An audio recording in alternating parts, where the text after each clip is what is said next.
You know what? He's two different people to me. Like Okay. when I first got here, he's very quiet, demeanor wise, in a room, like you want to know he's not dominating vocally. Yeah. But the person you see on a football field, after big plays, the celebration, the energy he brings to a football field, it's almost like he sits on that goalpost before the game, gets his mind right. And all of a sudden, man, kick returning, punt returning, receiver, like, he makes plays. He has a little dance, that he does. He's real smooth with it. But no, he's two different people. So he goes from this quiet, well-mannered kid, to this kid, man. I don't care if he's $175 or $176, but the kid plays bigger than he is, man, and he's got some machismo to him, man. So I like the fact that comes out in the right times.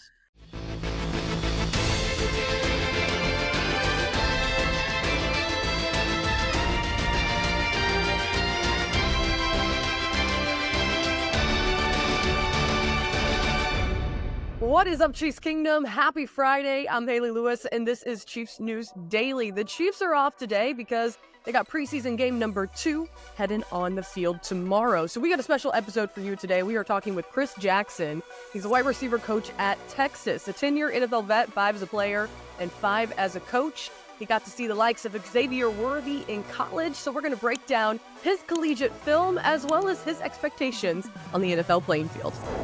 Coach, appreciate you being on. We're going to roll right into this one. You have a unique perspective of a guy that a lot of people are very excited to see here in Kansas City. Xavier Worthy, you got to coach him 1 year in college. Now, I know you guys are the big dogs now, going to the SEC, moving away from the Big 12, but want to ask you, what did you see out of him, and why do you think he was such a top-tier guy for NFL teams to go after and get? I think he's always been on the radar just from a speed perspective. Breaking records as a freshman, Big 12 records as a freshman, the touchdowns he put up in the first 2 years. But I thought his growth from his sophomore year to his junior year is really what added on, like being a true pro from just the speed element to being a well-rounded wide receiver. Got a lot better at tracking the ball. His catch-to-target ratio increased tremendously from his sophomore to junior year. And I just think he took care of himself a little bit better. You know what I'm saying? Like really dove into just football, learning defenses, learning the nuance of it, and as well being the third year in Coach Sark's offense. So, he was a vet of the room, understood everything, and did a great job for us. And I just think he just grew and developed into who he is to this point.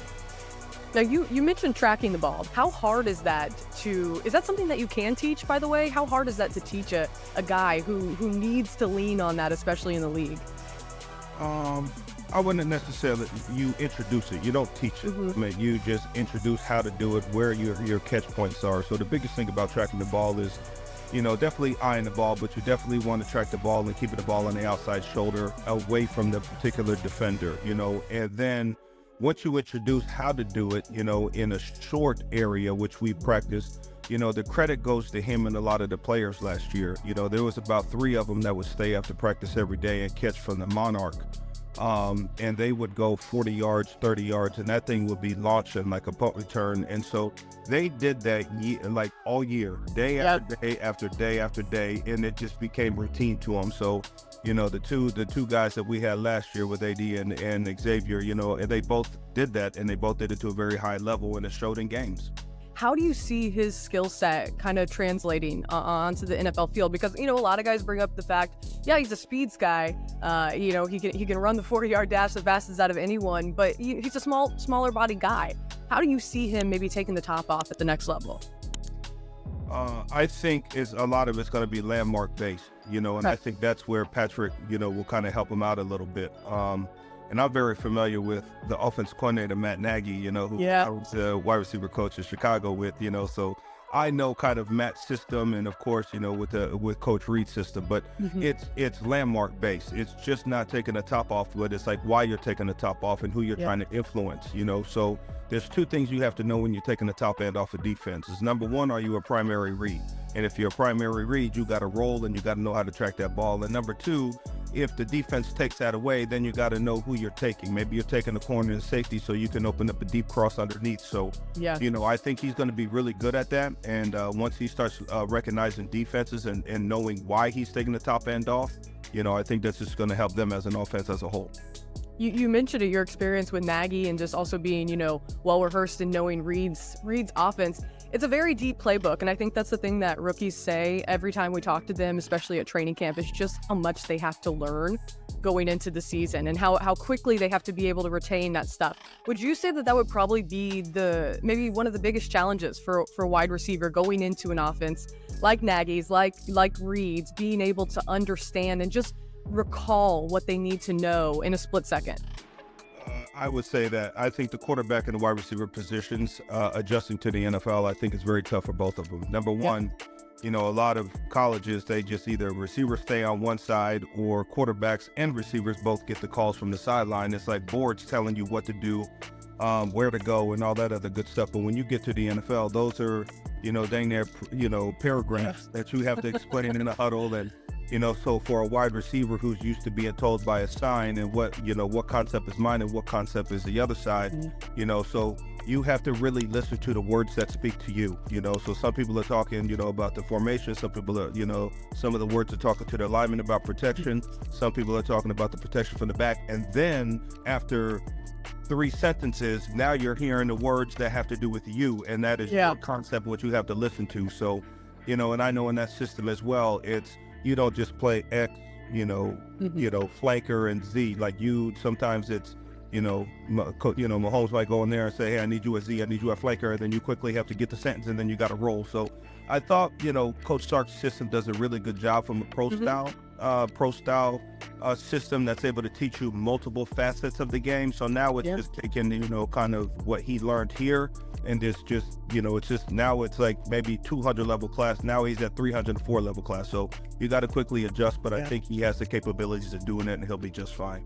Now, I know you're busy in the thick of it as well with football going on. Were you able to watch any of he had very limited time in the preseason game, but able to watch any bit of Saturday's game? Are you going to be watching this Saturday at Arrowhead Stadium? They're going to be hosting the Detroit Lions. Hopefully he'll get a little more playing time, but just curious if you got to watch any of his, maybe even any clips that have been tweeted out so far, what he's been able to do with Mahomes on the field so far. Yeah, definitely. I have watching the clips. I have not watched the game. I'm looking forward maybe to watching this game this week. But the clips, show exactly what you know from Xavier. I've spoken to him, so, I've had great conversations with him, and, he tells me, about, how he's adjusting and all that stuff, the speed of the game and all that other stuff. But he feels like he's in a really good place. He does say it's a lot, but, I just, able to just tell him just to relax. You can only control what you can control, man. And he's doing a great job picking up the offense. I've heard nothing but great things about how he's going about and how he's carrying himself. And to me, that's more important than anything. And I think football will take care of itself, and, getting the game plan in is very difficult in training camp because you're getting, 11, 12, 13 installs thrown at you. You kind of have to memorize them all. But, I'm not going to say it gets simplified, but once you start game planning for one game, now you could just focus in on the game plan, and you got to be able to fall back on some of the information that you learned throughout training camp. So, again, I think he's in the right situation. I think he's in a great system, and I think he has the right mind for it. But I'm looking forward to watching him Saturday and get some extensive playing time underneath. Is there anything we don't know about X here in Kansas City? Maybe is there any quirks that he has or any maybe superstitions going into the game? Maybe anything that you know about him from knowing him from college? You know what? He's two different people to me. Like when I first got here, he's very quiet, demeanor wise, in a room, like you want to know he's not dominating vocally. Yeah. But the person you see on a football field, after big plays, the celebration, the energy he brings to a football field, it's almost like he sits on that goalpost before the game, gets his mind right.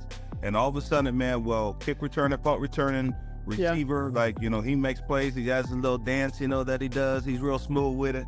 But no, he's two different people. So he goes from this quiet, well-mannered kid, to this kid, man. I don't care if he's $175 or $176, but the kid plays bigger than he is, man. And he's got some machismo to him, man. So I like the fact that comes out in the right times.